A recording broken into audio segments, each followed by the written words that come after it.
Good morning po. Pagising natin sa umaga. So, bibisita muna tayo sa ating mga halaman. So, ito po yung aking ginger o yung luya. So, medyo malalaki na siya. And, yan. So, madami na po akong plants na mga nangamatay. Pero may ilan-ilan pa rin naman pong mga nagsasurvive. Napabayaan ko po sila during the time na sobrang busy ko po sa work. So, ayan. Magaganda pa rin naman po sila.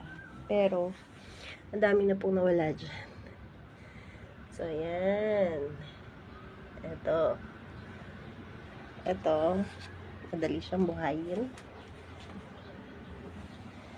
Ayan ang snake plant. Ayan. Ito naman pong plants na to. Ayan. Galing po yan sa division office. Bigay po yan ni Ate Jessie. Thank you, Ate Jessie.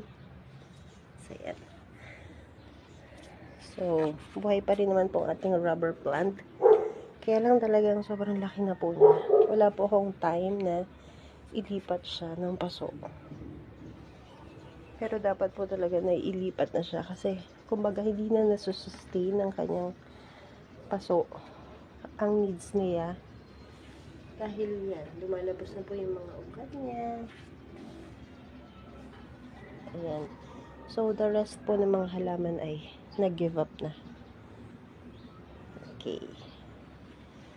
So, yun lang po. Bye!